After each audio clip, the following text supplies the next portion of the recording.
We're at Chelsea Football Club, Stamford Bridge, working with the Canoville Foundation and the Rio Ferdinand Foundation, Music Against Racism, Warner Music and many others. We're getting young people involved in talking to the establishment about what they think solutions to racism and division look like, and specifically how they believe the music industry and the football industry could work together to unite the disunited kingdom after the recent race riots. Racism and division can have on people. I think it's important that young people are given a voice because we are the leaders of tomorrow, and typically we are going to be the ones that are experiencing what our tomorrow looks like.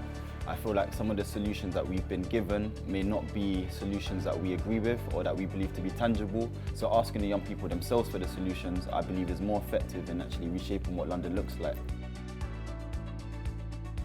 Also speaking about problems that we may face and maybe talk to each other how we may try to overcome or how we can even find different ways to manage these situations. There's a bunch of people here that made me feel more comfortable to speak to certain things that I might not even told other people. So I feel like that's very good that we're a bunch of young people, there's much like a big youth and community to express how we feel.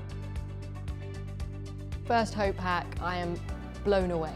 Firstly, to be in an environment that facilitates just adults having conversations with young people to talk about some of the things that we all know are problems in society. Incredible, hearing their thoughts, hearing their ideas.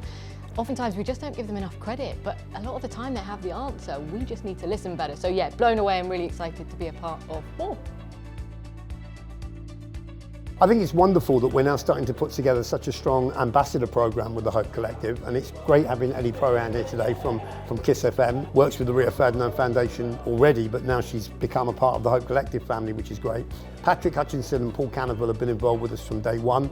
The thing with the Hope Collective, and I think the big point of differential, is that we have all organisations come and work together. There are no agendas other than allowing young people a safe space. They can talk candidly and openly and very honestly about what they think a fairer society looks like.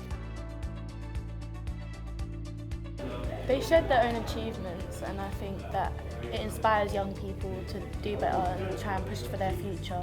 Obviously, as you said, there's hope, so hope has to be there, and I think they gave us a lot of hope and just inspired us to do as well as we can, because they've shared what they've been through and their storylines, and some of them can be quite deep, so I feel like now it's there for us and it's easier for us to understand. The Hope Collective makes change possible by inviting young people like myself, young people like stakeholders of our communities and business owners, a lot of charities and a lot of different people who have a stake in our community into one inclusive space. And I feel like once all of our stakeholders in our community are in one inclusive space, that allows us to collusively come up with what solutions look like, what tangible and sustainable solutions look like, and also how we are actually going to go about doing them together. This provides a space and a platform for us to get on the same page, the same frequency, and actually rule out what we would like to refer to as an action plan for how we can actually go about addressing the problems, coming about with solutions, but then actually enforcing our solutions and to make sure that they're actually represented in our tomorrow. The Hope Hacks make change possible by giving young people a safe space in which to talk their truth. We call it the youth truth, more so than the youth voice.